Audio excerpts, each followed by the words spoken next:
우리 하나님 말씀 같이 나누겠습니다. 우리 사도행전 10장 23절 48절입니다. 지난주에 이어서 굉장히 긴데요. 우리 같이 함께 말씀 읽겠습니다. 이튿날 일어나 그들과 함께 갈새 욥바에서 온 어떤 형제들도 함께 가니라. 이튿날 가이사랴에 들어가니 고넬료가 그의 친척과 가까운 친구들을 모아 기다리더니 아침 베드로가 들어올 때에 고넬료가 맞아 발 앞에 엎드려 절하니 베드로가 일으켜 이르되 일어서라 나도 사람이라 하고 더불어 말하며 들어가 여러 사람이 모인 것을 보고 이르되 유대인으로서 이방인과 교제하며 가까이 하는 것이 위법인 줄을 너희도 알거니와 하나님께서 내게 지시하사 아무도 속되다 하거나 깨끗하지 않다 하지 말라 하시기로 부름을 사랑하지 아니하고 왔노라. 묻노니 무슨 일로 나를 불렀느냐. 고넬료가 이르되 내가 나흘 전 이맘때까지 내 집에서 제9시 기도를 하는데 갑자기 한 사람이 빛난 옷을 입고 내 앞에 서서 말하되 고넬료야, 하나님이 내 기도를 들으시고 내 구제를 기억하셨으니 사람을 욥바에 보내어 베드로라 하는 시몬을 청하라. 그가 바닷가 무두장이의 시몬의 집에 유숙하느니라 하시기로 내가 곧 당신께 사람을 보내었는데 잘하였나이다. 이제 우리는 주께서 당신에게 명하신 모든 것을 듣고자 하여 다 하나님 앞에 있나이다. 베드로가 입을 열어 말하되 내가 참으로 하나님은 사람의 외모를 보지 아니하시고 각 나라 중 하나님을 경외하며 의를 행하는 사람은 다 받으시는 줄 깨달았도다. 만유의 주 되신 예수 그리스도로 말미암아 화평의 복음을 전하사 이스라엘 자손들에게 보내신 말씀 곧 요한이 그 세례를 반포한 후에 갈릴리에서 시작하여 온 유대에 두루 전파된 그것을 너희도 알거니와 하나님이 나사렛 예수에게 성령과 능력을 기름 붓듯 하셨음에 그가 두루 다니시며 선한 일을 행하시고 마귀에게 눌린 모든 사람을 고치셨으니 이는 하나님이 함께 하셨음이라. 우리는 유대인의 땅과 예루살렘에서 그가 행하신 모든 일의 증인이라. 그를 그들이 나무에 달아 죽였으나 하나님이 사흘 만에 다시 살리사 나타내시되 모든 백성에게 하신 것이 아니요 오직 미리 택하신 증인 곧 죽은 자 가운데서 부활하신 후 그를 모시고 음식을 먹은 우리에게 하신 것이라. 우리에게 명하사 백성에게 전도하되 하나님이 살아있는 자와 죽은 자의 재판장으로 정하신 자가 곧 이 사람인 것을 증언하게 하셨고 그에 대하여 모든 선지자도 증언하되 그를 믿는 사람들이 다 그의 이름을 힘입어 죄사함을 받는다 하였느니라. 아멘. 할렐루야. 아멘.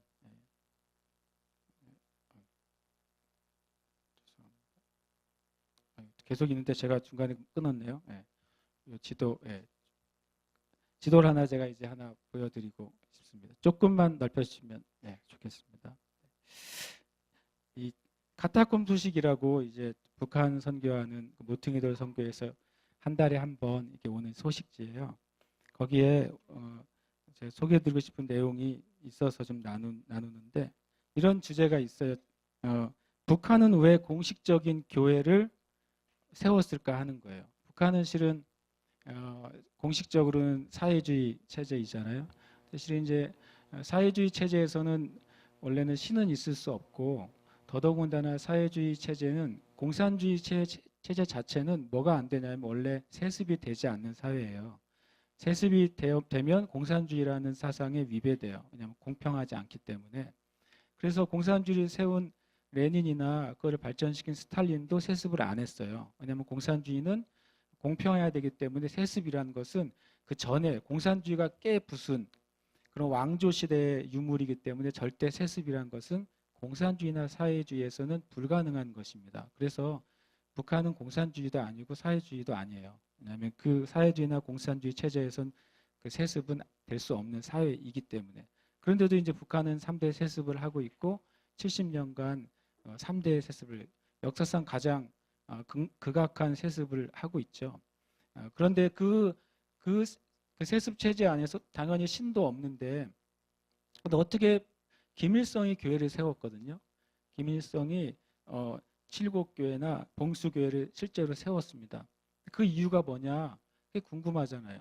그런데 이제 이번에 몇 년 전에 여기 남한에 온 그 태영호 공사가 있죠. 영국 원래 공사였다가 남한으로 망명을 했습니다. 그분은 예수님 믿지 않아요. 그분은 크리스찬이 아니에요. 그런데 이 모팅어덜 선교회에서 그분을 초청해서 강연을 한 내용이 있어요. 제가 이거 놓고서 뒤에 놓을 테니까 한번 꼭 읽어보시면 좋겠는데 재미있는 질문을 한 거죠. 왜 북한이라는 사회는 종교가 있을 수가 없고 신도 있을 수 없고 오히려 북한은 이제 김일성, 김정일, 김정은이 신인데 어떻게 교회를 세웠냐 그랬더니 놀라운 얘기를 하고 있어요. 원래 1970년대 김일성이 이렇게 말했대요. 이 북한은 이제 당을 믿고 살기 때문에 더 이상 종교나 신이 존재하지 않는다라고 공식적으로 선포했습니다. 그래서 1980년대 한국에 민주화 투쟁이 일어났죠.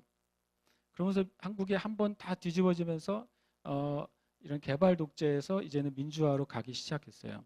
그거를 가만히 김일성이 보다 보니까 저 민주화가 되고 저 안에 어떤 혁명적인 사상을 집어넣으면 이 남한이 공산화될 수 있겠네라고 하는 가능성을 봤다는 거예요. 근데 그 민주화 투쟁에 그 밑에서 그것을 일으킨 세력이 놀랍게도 교회라는 사실을 알게 됐어요.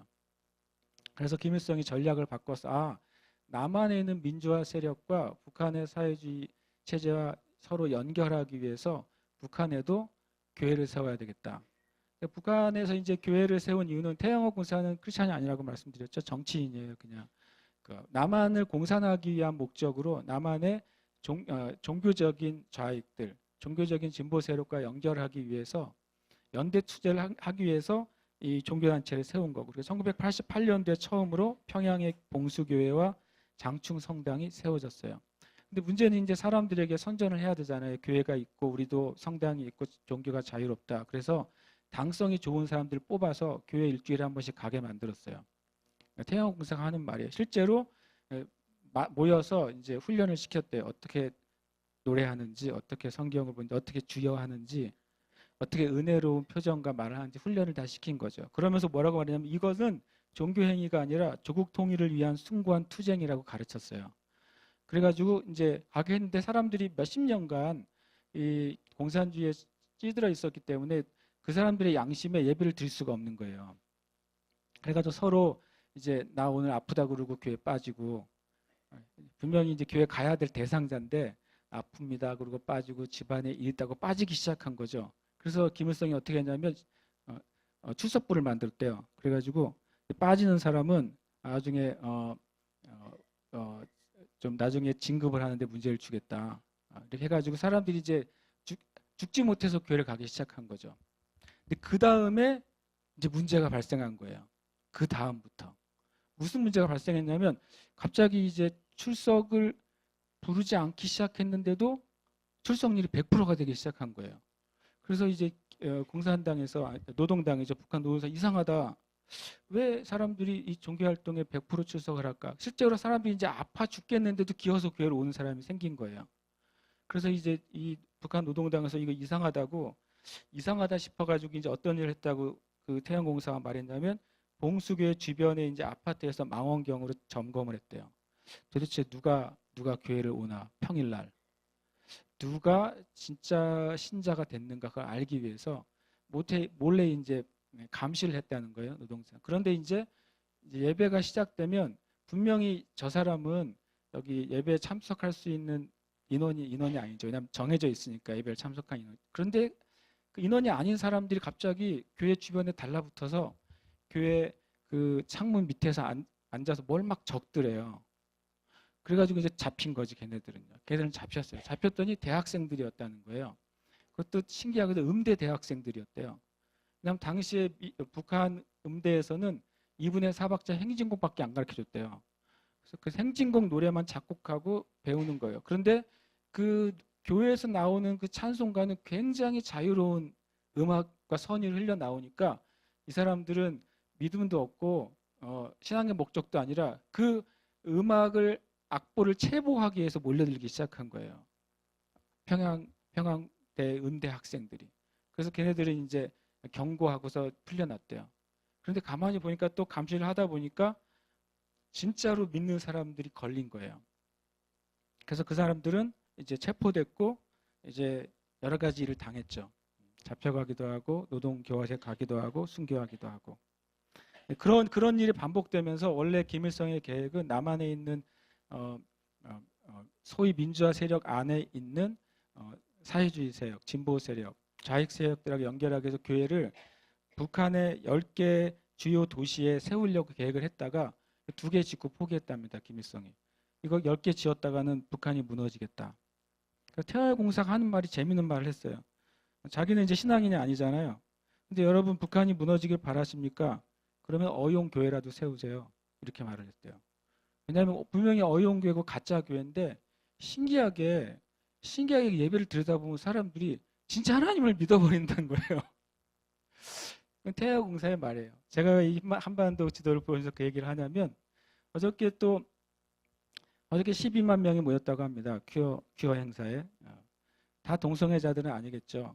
서울 광장에 12만 명이 모여서 큐어 행사를 하고 수많은 뭐 게이, 레즈비언, 트랜스젠더, 바이섹슈얼 이런 수많은 사람들이 모였죠. 갈수록 더 음란해지고 갈수록 더 대담해지고 갈수록 더 이제 악해지죠. 금요일 날 제가 이제 나눴던 것처럼 스페인인가요? 스페인이에요, 프랑스. 스페인에서 트랜스젠더가 미스 스페인이 됐어요. 그래서 이번에 필리핀에서 미스 유니버스 대회가 있는데 거기에 출전권을 획득했어요. 인터뷰를 뭐라고 말했냐면 인터뷰 내용에 보면 나는 전 세계의 아동 트랜스젠더들의 모델이 되고 싶다 이렇게 말했어요. 지금 이 세상이 이렇게 가고 있어요. 그런데 제가 이제 이 카타콤 소식을 읽으면서 겉으로는 실제로 죄가 더 많은 것 같고 겉으로는 실제로 세상이 망가져 가는 것 같은데 하나님이 하시는 일이 반드시 있다는 거예요. 하나님이 하시는 일이 반드시 있습니다. 기후하고 행사 가운데서 하나님이 하시는 일이 반드시 있다고 저는 믿어요. 왜냐하면 하나님은 하나님의 일을 한 번도 멈추신 적이 없기 때문에 그렇습니다. 그러다고 그 행사를 하자는 것도 아니고 그렇다고 북한의 어용교회를 더 짓자고 하는 것도 아니에요. 제 말씀 무슨 의미인지 알겠죠? 하나님이 하시는 것을 믿자는 거죠. 또 태화공사 재미있는 말을 했어요. 북한의 사람들이 TV를 보기 시작했는데 이제 북한이 너무 이제 어려워져 가지고 전기가 가정마다 들어갈 수 없게 됐대요. TV를 보고 싶어도 못 보는 거예요. 우리 중 수준의 TV는 아닐지라도. 그러니까 사람들이 뭔가 영상을 보고 싶은데 전기가 없어요. 그 정도로 북한이 심각했거든요. 90년대. 거의 전기가 없고 뭐 하루에 한두 시간만 전기가 들어오는 수준이었어요. 평양에서도. 그러니까 이제 중국이 그걸 딱 보고서 중국 사람들이 장사꾼들이 많잖아요. 북한 사람들에게 장사하면 되겠다. 그래가지고 노텔이라는 미디어 재생기 조그만한 재생기를 하나 싸구려를 만들어서 북한에 몰래 장마당에 팔기 시작했대요. 뭐 15불 막 이런 수준으로 15,000원, 10,000원 이런 이제 아이패드 같은 그런 패드를 팔기 시작한 거예요. 그래가지고 지금은 어느 정도 됐냐면 북한의 모든 가정에 그게 다 있답니다. 진짜로 모든 가정에 다 있대요. 근데 그거는 이런 전기를 꽂지 않고 건전지를 꽂아서 12V 건전지를 꽂으면 이게 실행이 되고 USB나 CD를 넣으면 동영상만 실행해주는 기계예요. 그래서 이제 중국 애들이 어떻게 하면 북한 애들한테 돈을 빨아먹을까? 그래가지고 그거를 싸게 뿌린 다음에 한국의 드라마를 USB에 담아서 중국 사람들이 뿌린 거예요. 한국 드라마를 그래서 여기서 드라마가 있으면 2주 후에는 북한 사람들이 보고 있답니다. 그렇게 해서 한국에 있는 문화들이 북한으로 들어가기 시작했고 북한 사람들이 한국에 대해 동경하기 시작했고 그다음 70년간 믿어왔던 주체사상이 완전히 쇠박을 거짓말이라는 사실을 알기 시작했다는 거예요. 그래서 동기는 중국 사람들이 돈 벌어 먹으려고 북한에 팔기 시작한 게 놀랍게도 하나님은 그것이 사람들의 생각이 깨이고 그 70년간 쌓아놓은 주체사상이 무너지는 놀라운 하나님의 도구로 사용하고 있고 거기에 더해서 복음이 들어가고 있어요. 거기에 이제 그 USB 같은데 신학교 과정 동영상이 들어가고 있고 설교 동영상이 들어가고 있어요. 그걸 통해 사람들이 몰래 듣고 보고 있는 거죠. 그래서 하나님 앞에 자신을 나아가고 하는 일들이 있게 됩니다. 우리가 금요일 날 극동방송에 중보기도하러 저희가 11명, 12명이 가셨잖아요. 그분이 이제 차장님이 설명해 줄 때 한 사람이 풍선에서 떨어진 그 말씀을 듣고 예수님 믿어서 120명을 전도했답니다. 근데 120명이 다 발각이 돼가지고 대부분이 순교당하고 대부분이 수용소로 잡혀갔다 그래요. 그러니까 하나님께서 지금도 우리의 방법과 생각이 아니라 때로는 우리가 보기에 야 저런 일이 없었으면 좋겠는 일까지도 하나님이 사용하셔서 하나님의 일을 하고 계세요. 그렇다고 죄를 짓자는 것도 아니요. 그렇다고 나쁜 일을 허락하자는 게 아니라 하나님이 하시는 걸 믿으시길 축복해요. 이 그림을 왜 보여드렸냐면 여기 이제 우리 교회가 있잖아요. 우리 교회가 여기 있습니다. NJC. 제가 제주에 왔을 때 주님께 이제 많은 기도를 했어요. 어떻게 이 땅에 제가 있기를 원하시냐고 기도했을 때 주님이 이 제주는 열방을 위한 어떤 허브 같은 저한테 쓰신 단어는 허브였어요. 허브가 뭔지 아시죠? 여러 가지 하나의 중간이 통로가 돼서 다른 여러 가지 방향으로 그런 이제 뭐 인터넷이면 허브를 통해서 여러 군데로 공급이 될 수도 있고 어떤 이제 기지가 될 수 있는 것이죠. 그래서 어떻게 그것이 되는지는 제가 알지 못했고 다만 주님이 이 땅이 열방을 위한 선교의 허브가 될 것이다라고 말씀하셨어요. 그 뒤로 제주도가 특별자치도가 되고 국제자유무역도시가 되고 뭐 환경 3관왕이 되고 그러면서 이제 제주의 위상이 자꾸 높아지기 시작했죠. 그쯤에 제가 2012년쯤에 이제 생각지도 않은 기회에 이제 부산을 가게 됐어요. 부산 그때 이제 주님이 저에게 이제 말씀을 하나 주셨어요. 제 삶에 대해서. 말씀은 사무엘상 7장 16절 17절인데 이거는 저 개인적인 처음의 말씀이었어요. 사무엘의 사역에 대해서 이렇게 말하고 있어요. 성경에서 보면 해마다 베델과 길갈과 미스바로 순회하여 그 모든 곳에서 이스라엘을 다스렸고 라마로 돌아왔으니 이는 거기에 자기 집이 있음이니라. 거기서도 이스라엘을 다스렸으며 또 거기에 여호와를 위하여 제단을 쌓았더라. 저는 생각보다 어디 다니는 걸 그렇게 좋아하는 사람은 아니에요. 스타일이요. 여행을 막 다니고 싶어서 안달복달하는 사람이 아니라 할 수 있으면 그냥 조용히 앉아 있었으면 좋겠어요. 근데 주님이 저의 삶에 대해서 이 말씀 하셨어요. 너는 너의 집이 있을 것이고 다른 지역들을 다니면서 네가 사역하게 될 거라고 말씀하셨어요. 사무엘은 집은 라마에 있죠. 근데 이 이스라엘 전체에 이 베델은 야곱이 하나님 만난 하나님의 집이잖아요. 거기에 성소가 있었고 길갈은 이스라엘 백성의 수치가 물러간 땅이라고 길갈이라고 그래요. 미스바는 바로 나중에 대부흥이 일어나는 회개의 부흥이 일어나는 장소가 미스바죠. 이 세 장소를 순회하면서 사무엘이 사역을 했던 것이죠. 그때 그 말씀을 저에게 주시고 너는 이렇게 사역을 할 거라고 말씀하셔가지고 그렇게 안 했으면 좋겠는데 그랬어요 그때는. 그런데 그러다가 2012년에 어떤 작은 선교단체 모임에서 이제 매달 한 번씩 말씀을 전하게 됐어요. 이게 부산에 처음 가게 된 것이죠. 그러면서 이제 매달 한 달에 한 번씩 갔습니다. 한 달에 한 번 2박 3일을 갔어요. 그것도 실은 쉬운 일이 아니었고 저한테는 왜냐하면 2박 3일이지만 말씀은 3번 전했고 누구 기도해달라고 하는 사람들이 있으면 이제 기도 잘 못하는데 기도해달라고 그러면 이제 기도를 시작하면 2박 3일 일정에 그냥 그 들어간 장소에서 2박 3일에 나와야 됐어요 제가. 그런데 주님이 2012년쯤에 저에게 이제 여러분도 아시겠지만 이스라엘에 대한 하나님의 마음을 제가 얻게 됐어요. 복음이 이스라엘까지 서진해서 갈 때 주님이 오시는구나. 그리고 하나님의 계획은 나머지 땅 이제 한국에서부터 시작해서 이스라엘까지 있는 땅들 다 무슬림의 나라고 불교의 나라고 회교의 나라들이잖아요. 그 나라들에 있는 땅에 있는 백성들이 하나님을 만나게 되는 것이 하나님의 남아있는 선교의 계획이라는 사실을 그때 이해하게 됐어요.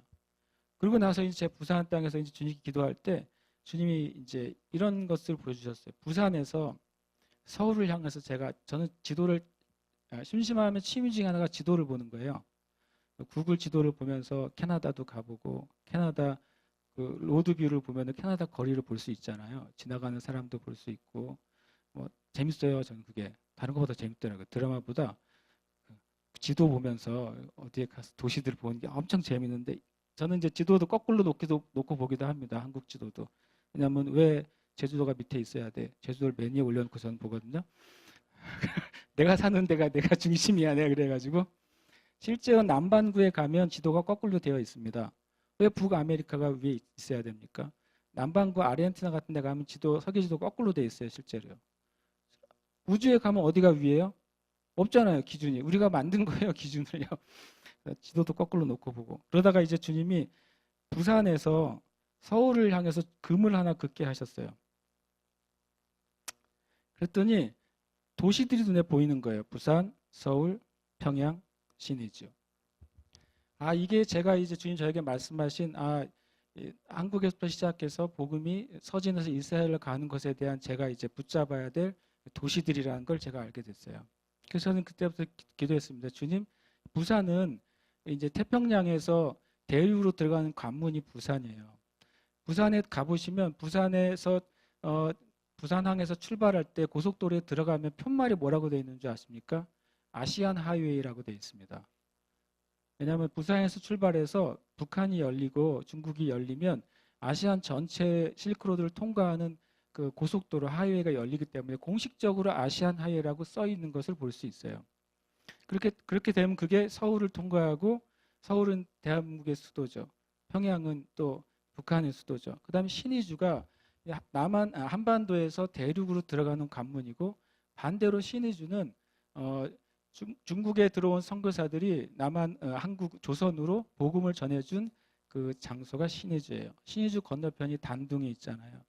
거기서부터 복음이 들어왔고 신의주와 단둥을 오가는 보따리 상들 중에 예수님 믿은 사람들이 평양말로 선교사들과 함께 성경을 번역하기 시작했어요. 마가복음이 처음 번역되고 다른 성경들이 번역되기 시작한 거죠. 그래서 대한민국은 선교사가 조선이라는 땅에 들어오기 전에 번역된 성경이 있었던 유일한 땅이 조선이에요. 신의주가 그렇게 중요한 땅이죠. 이 네 도시를 저에게 보여주셨어요. 그래서 제가 제주에서 시작된 것이 이렇게 가도록 섬기는 게 제 부르심이고 또 저를 통해 시작하게 하신 이 새 예루살렘께 부르심이라고 저는 믿어요. 여러분과 제가 그 부르심을 함께 받았으면 좋겠어요. 그래서 주님이 이번에 처음으로 부산 교회를 세우게 하셨어요. 이름을 제가 마음대로 붙였죠. 교회지만 이제 기도의 집으로 이름을 붙여서 NJC 부산 기도의 집이에요. 제 마음에는 이제 제가 은퇴하기 전까지 서울하고 평양하고 신의주에 세울 겁니다. 이제 제주 이제 지금은 다 임대죠. 제주도 임대, 부산도 임대. 주님이 어느 순간이 지나면 그 임대가 이제 건물이 되고 그곳에 예배자들이 모이고 그래서 열방을 위해 기도하는 곳이 될 거라고 저는 믿어요. 여러분이 같이 믿으시면 함께 하시면 돼요. 여러분이 안 믿으면 혼자 가는 거죠.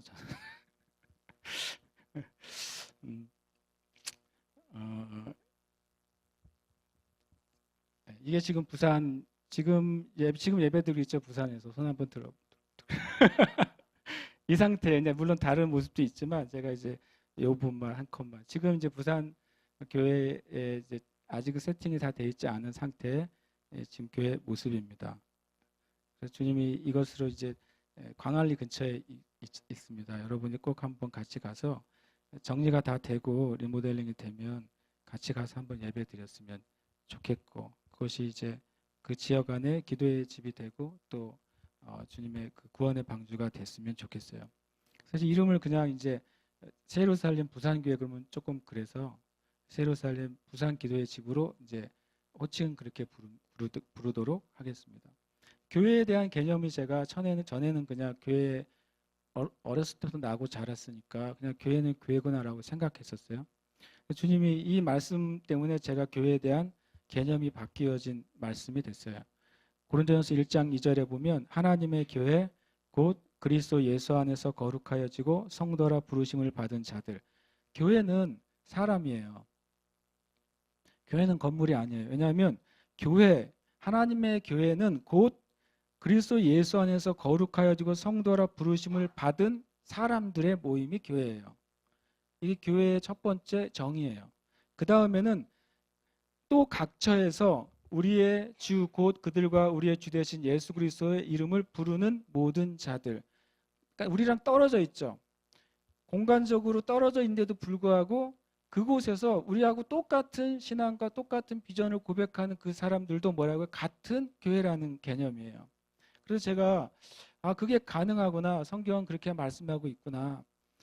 우리가 사도행전을 계속 읽는데 사도행전의 교회가 결국에는 궁극적으로 하나인 것이죠. 예루살렘에서 시작된 많은 교회들이 여기저기 생겼지만 왜 하나라고 알 수 있냐면 하나의 권위 안에 있었기 때문에 하나예요. 예루살렘에 있는 사도들의 권위 안에 모든 아시아나 유럽이나 아프리카에 있는 교회들이 하나의 권위 아래 있었어요. 하나의 영적인 질서 안에 있었어요.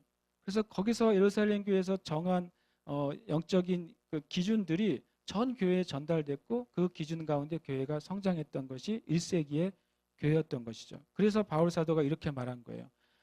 교회는 진심으로 예수님을 믿는 사람들의 모임이고 그 교회는 한 장소에 한정되는 것이 아니라 같은 비전과 같은 신앙과 같은 고백을 하는 사람들이 연결돼 있다면 그것은 곧 한 교회라는 개념을 바울 사도가 얘기해 줍니다. 그래서 제가 부산을 이렇게 왔다 갔다 하다가 이제 제가 매주 가잖아요. 가게 되면서 자주 물었어요. 주님 제가 왜 가야 돼요? 그랬거든요. 그런데 어쨌든 저에게 주신 그 사무엘의 말씀을 주시면서 하는 것에 대해서 제가 순종해야 되겠다는 마음을 갖게 됐어요. 그리고 또 교회에 대한 아주 중요한 개념은 이 말씀이에요. 에베소 1장 23절에 교회는 하고 이제 정의를 내려주잖아요. 교회는 그의 몸이니. 신약의 교회는 예수님의 몸이에요. 이것이 신약에서 말씀하시는 교회의 정의입니다. 그래서 예수님은 믿되 교회가 없는 신자는 머리만 떠다니는 신자예요. 왜냐하면 예수님이 우리의 머리거든요. 수많은 그리스도인들이 몸이 없이 머리가 떠다녀요. 그러면 그 사람들은 뭐 할 수 없냐면 일할 수가 없어요.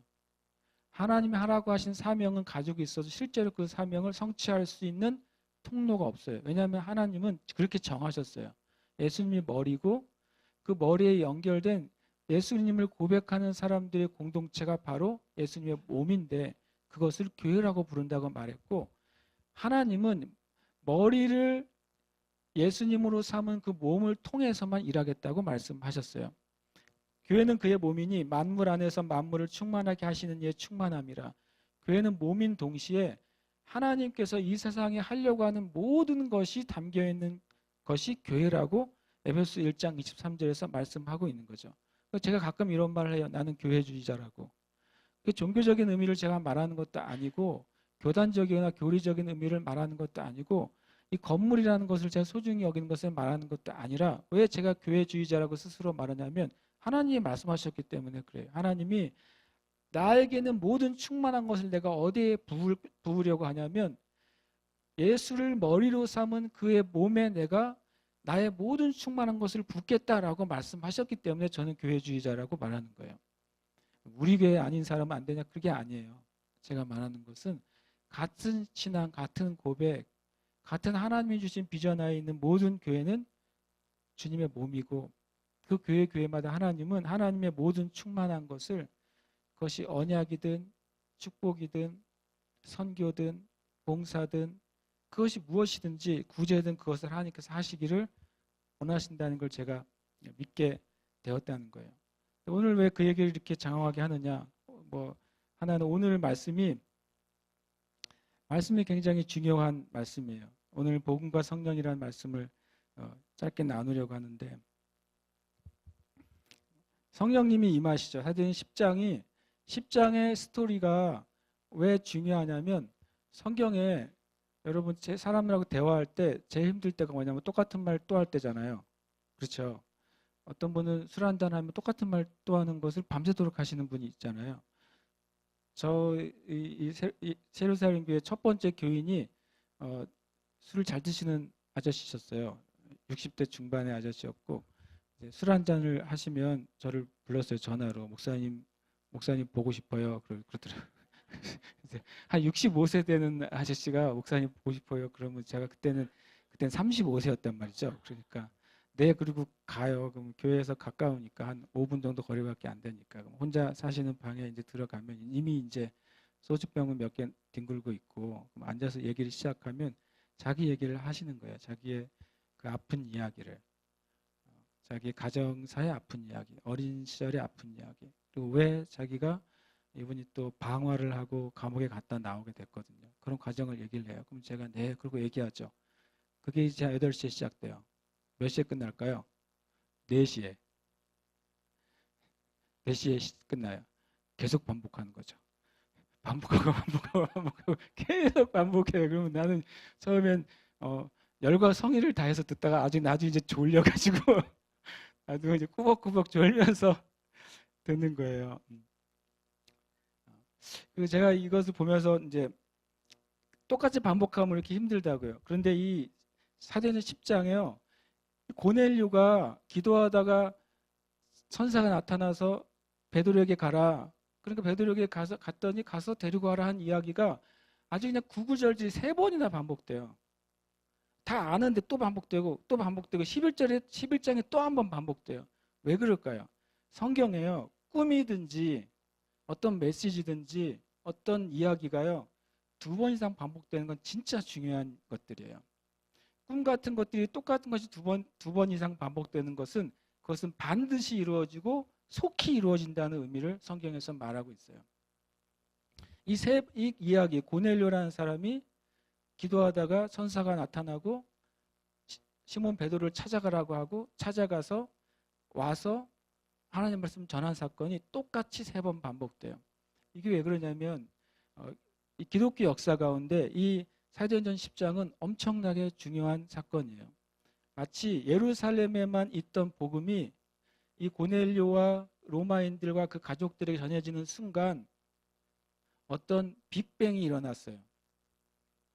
이 다음부터는 이 복음이 넘어가는 것을 도저히 세상이 감당할 수가 없기 시작합니다. 10장 이후에는 엄청나게 빠른 속도로 그리고 지역적으로 엄청나게 확장이 되는 것을 알 수 있어요.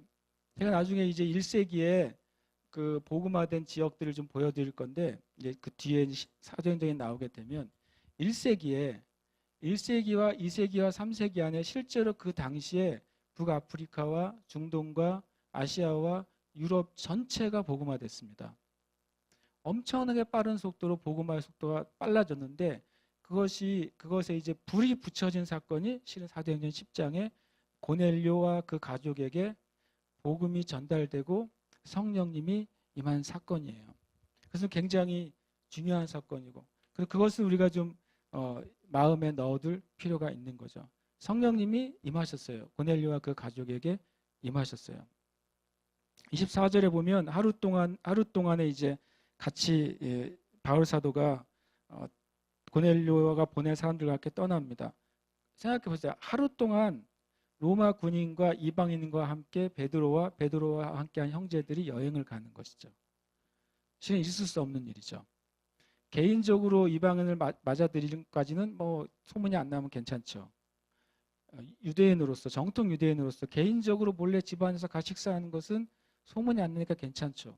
근데 이제 그들과 함께 공개적인 여행을 해야 됐어요. 50km 이상 된 여행을 해야 됐어요. 그럼 수많은 사람들이 베드로와 함께한 형제들과 로마 군인 엄청 티나잖아요. 복장 자체가. 그리고 같이 온 하인 둘과 여행을 하루 동안에 하는 것이죠. 하루가 지나서 이튿날 도착했다고 성경은 말씀하고 있는 거죠. 그래서 베드로가 그런 여정을 통해서 베드로 안에 있는 무엇인가 제한되어 있던 생각과 마음들이 해제되고 풀어지기 시작했어요. 때때로는 저는 이제 여러분이 기회가 있으면 뭐 성지순례가 아니라 전도여행을 가셨으면 좋겠어요. 전도여행을 가는 동안에 많은 사람들의 마음에 그동안 가지고 있던 어떤 영적인 한계나 자기가 갖고 있던 신앙에 대한 관점들이 깨지는 것을 알 수 있어요. 전도여행에 가서 실패했다 성공했다는 없어요. 가서 죽도록 자기네끼리 싸우다 오는 팀도 있고 저는 첫 전도여행 갔다가 막 밥 먹을 때 밥그릇이 날아다니고 그랬거든요. 그리고 싸우고 그래요. 그래도 괜찮아요. 전도여행을 그렇게 싸우고 돌아와도 하나님이 하시는 일이 있거든요.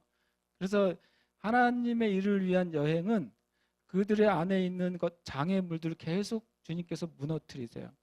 저는 그런 일이 우리 교회에서 계속 하려고 합니다. 이들이 가죠. 그걸 통해서 성령님이 임하는데 고넬료 가정에 어떤 그 기반이 있었길래 이 오순절날 있었던 놀라운 역사 같은 일이 똑같이 벌어지느냐 하는 거예요. 오순절날 120명의 그 문도들은 최소한 예수님의 3년 공생에 함께 했어요. 그들은 예수님이 병자를 고치는 걸 맨날 눈으로 봤고 귀신이 쫓겨가는 걸 맨날 눈으로 봤고 예수님의 그 놀라운 권능의 말씀을 3년 내내 들었어요. 그러니까 어떻게 보면 성령이 임할만 하잖아요. 고넬료와 그 가족들은 그런 전제가 하나도 없는 것이죠. 근데 어떻게 성령님이 오순절날 임하셨던 것 같이 똑같이 임할 수 있는가? 그 형제들이 뭐라고 말하냐면 너무 놀란 거죠. 10장 끝절에 보면 45절에 보면 이렇게 말씀하고 있잖아요. 베드로와 함께 온 할례 받은 신자들이 이방인에게도 성령 부어 주심으로 말미암아 놀랬다 이렇게 되어 있어요. 깜짝 놀랐어요. 도대체 하나님이 어떤 분이시길래 이들이 어떤 이들이길래 우리와 똑같이 예수님의 말씀을 듣고 그 삶을 경험하고 예수님의 죽으심도 보고 부활하심도 본 40일 동안 부활 후에 주님과 함께 말씀을 들었던 우리에게 임하셨던 성령이 전혀 그런 전제가 없는 그들에게 어떻게 임하셨는가 엄청 놀라게 될 수밖에 없었어요. 그러면 그 비밀이 뭘까요? 첫 번째는 기도예요.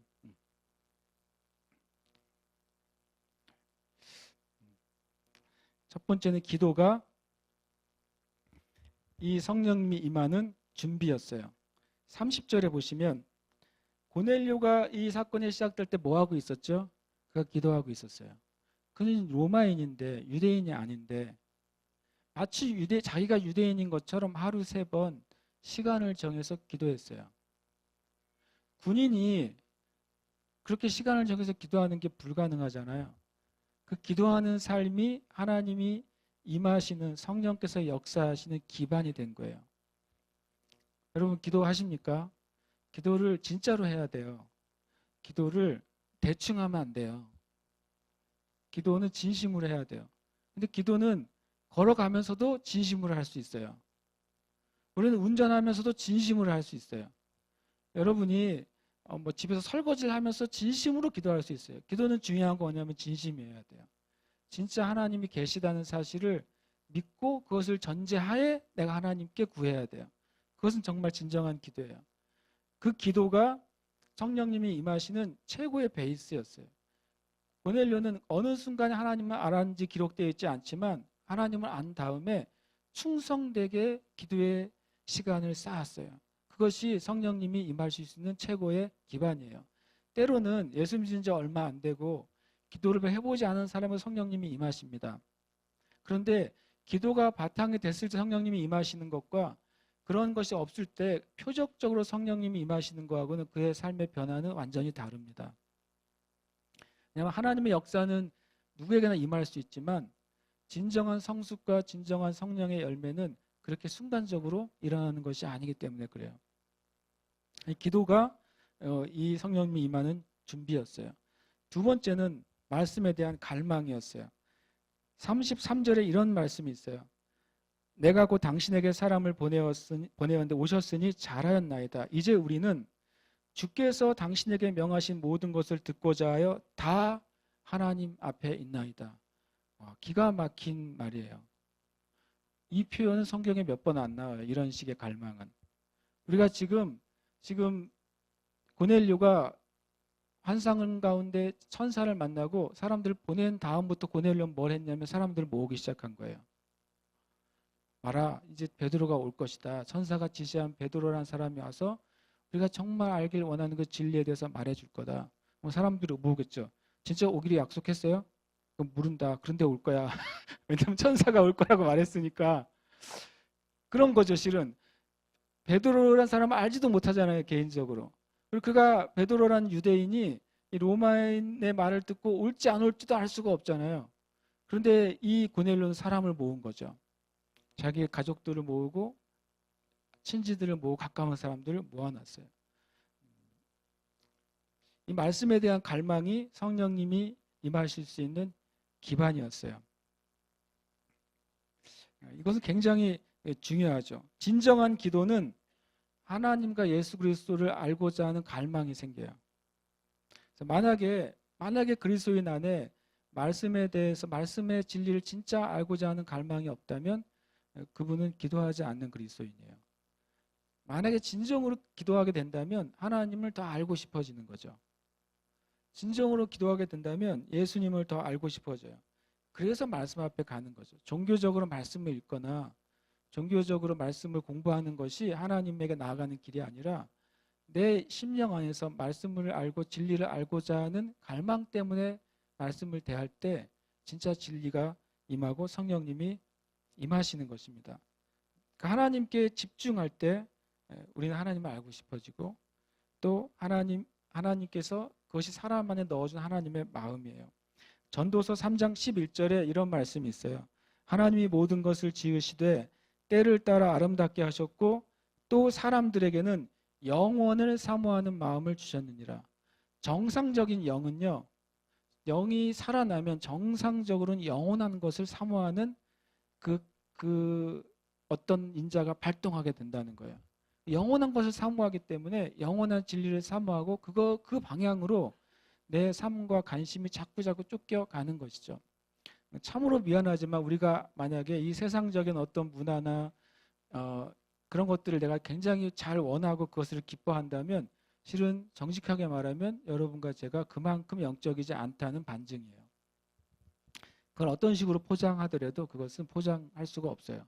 왜냐하면 하나님을 만나게 되면 내 마음에 보이는 것이 아니라 진짜 영원한 것에 대해서 진정한 가치에 대해서 알고 싶은 갈망이 자라날 거라고 하나님 말씀하셨기 때문에 그래요. 그 다음에 세 번째 성령님이 임하는 준비는 복음이었어요. 복음은 성령님이 임하실 수 있는 가장 중요한 준비입니다. 복음이 전해질 때 이들에게 성령이 임해요.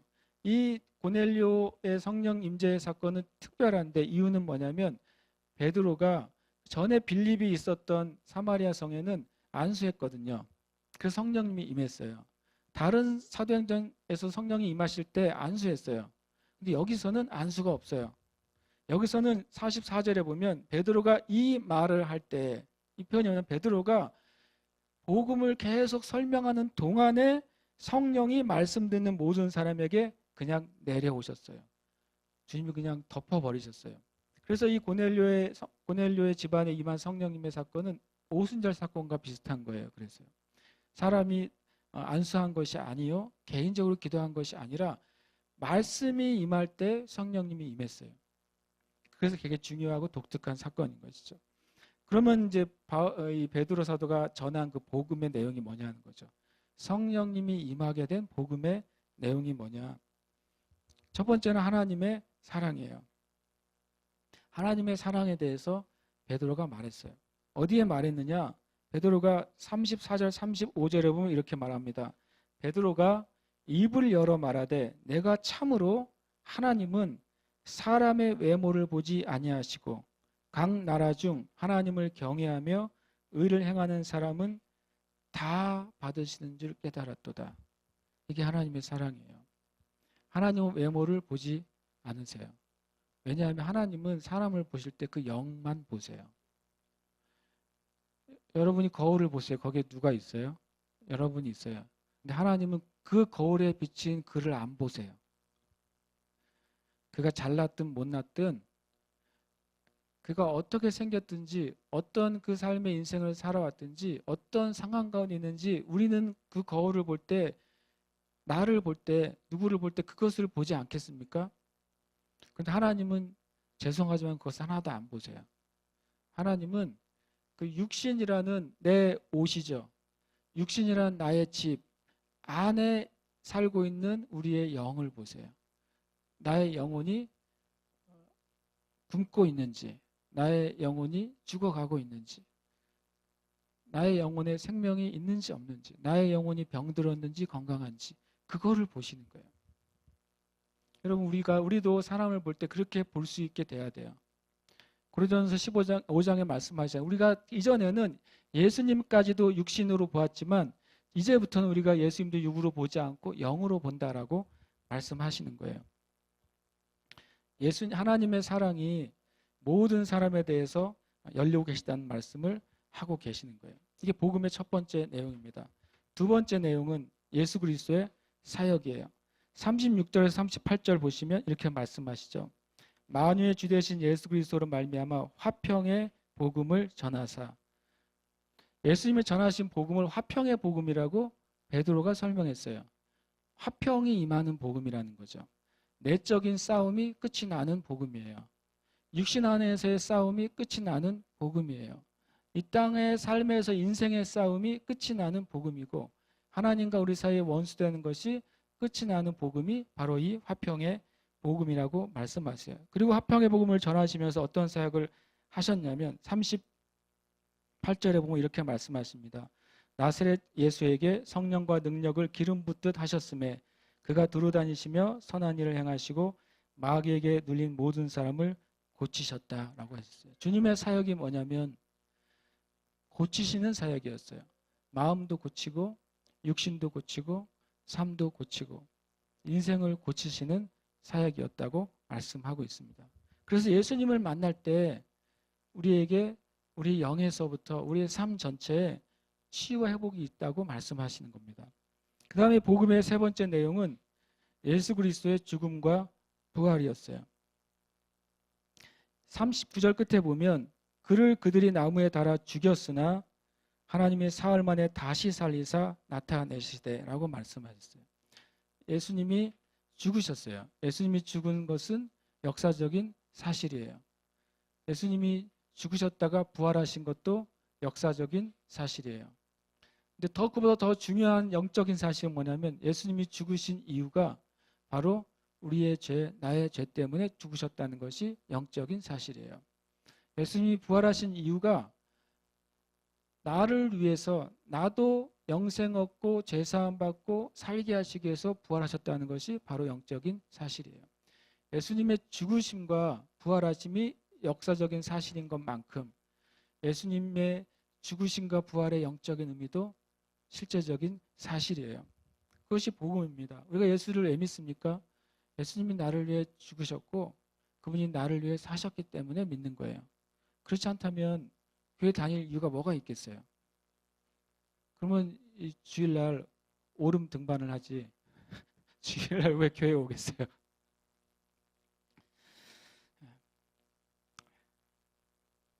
죄송합니다. 네. 마지막 하나가 잘못. 마지막 네 번째가 이제 예수 그리스도의 제사함과 심판입니다. 심판을 보시면 43절에 이런 말씀이 있어요. 42절과 43절에 우리에게 명하사 백성에게 전도하되 하나님이 살아있는 자와 죽은 자의 재판장으로 정하신 자가 곧 이 사람인 것을 증언하게 하셨고 그에 대하여 모든 선지자도 증언하되 그를 믿는 사람이 다 그의 이름을 힘입어 죄사함을 받는다 하였느니라. 예수님을 믿고 또 예수님을 쫓아가는 사람들이 두 가지를 반드시 알아야 되는데 예수님을 믿을 때 우리의 죄가 사해지고 내가 구원받게 된다는 사실이에요. 그리고 또 하나는 마지막 날에 분명한 심판이 있다는 사실이에요.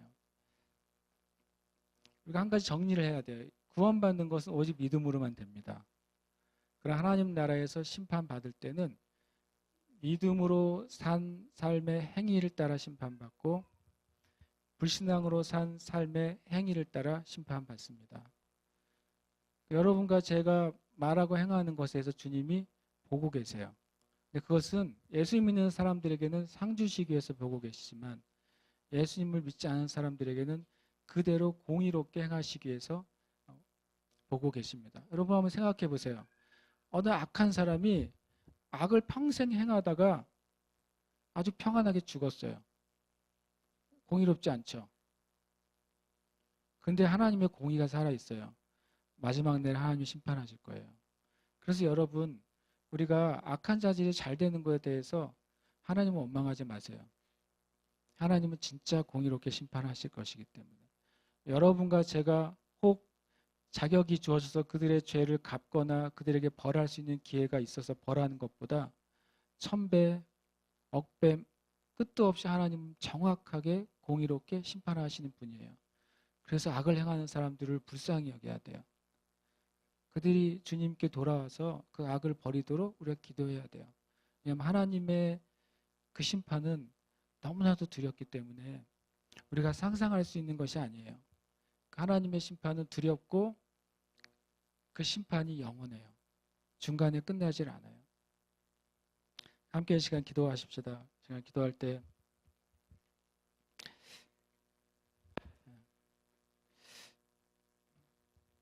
저는 여러분과 제가 정말 복음의 사람이 되기를 바라고 여러분과 제가 진짜 성령의 사람이 되기를 바라요.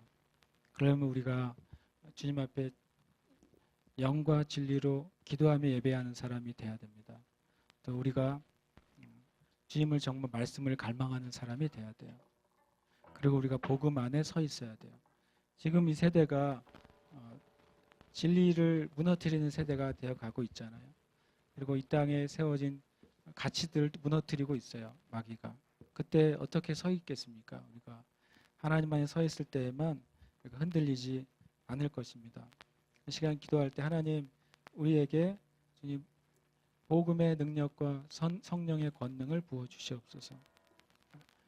온전한 복음을 갖게 해주시고 성령의 권능 안에 걸을 수 있는 은혜를 허락하여 주시옵소서. 제가 합심해서 이 시간 기도하겠습니다. 할렐루야. 존귀하신 주님을 찬양합니다. 존귀하신 주님을 찬양합니다. 존귀하신 주님을 찬양합니다. 이 시간 주의 은혜를 부어주시고 하나님의 살아계심을 볼 수 있도록 축복하여 주시옵소서. 하나님 살아계심을 볼 수 있도록 축복하여 주옵소서. 아버지 하나님 이 시간 하나님 주님 앞에 나온 이들이 하나님을 만나는 데가 있도록 축복하여 주시옵소서. 축복하여 주시옵소서. 주님 축복하여 주시옵소서.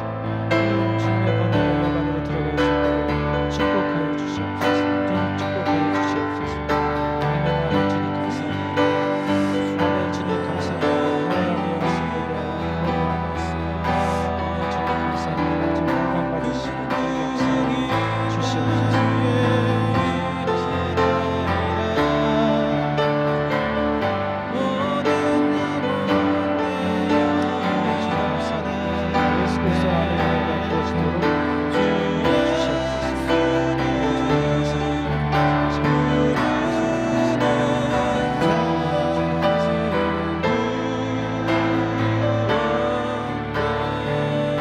아버지 하나님 감사합니다. 주님 나를 위해 죽으시고 부활하신 주님 또 우리 예수 그리스도를 믿을 때 우리의 죄를 사해 주시고 영생을 허락하시고 또 성령님을 우리에게 보내주셔서 진리 안에 살아가도록 하나님의 은혜와 도우심 안에 살아가도록 하나님의 권능 안에 살아가도록 은혜 베풀어 주셔서 감사합니다. 하나님 우리가 예수 믿은 이 복음 하나님 내 영혼이 살아나는 이 복음 죄로부터 해방되고 죄와 저주와 사방으로부터 해방된 이 복음을 우리가 생명처럼 여기게 하여 주시옵소서. 그리고 이 복음의 교회와 성도들 위해 성령님 권능으로 임하여 주시고 우리가 하나님 믿음으로 날마다 승리하는 삶 살도록 축복하여 주시옵소서. 또 이 시간 감사함으로 드린 예물 위에 복되게 하시고 형제자매들의 그 삶이 부족한 것이 없어지며 주님 빚진 것이 없어지며 주님 핍절한 것이 사라지게 해 주시옵소서. 그래서 오히려 쓰고 나눠주며 하나님 나라를 세우는 그런 거룩한 하나님의 거룩한 부자들 겸손한 부자들 좀 일어날 수 있도록 축복하여 주시옵소서. 살아계신 예수님 이름으로 기도합니다. 이렇게 시간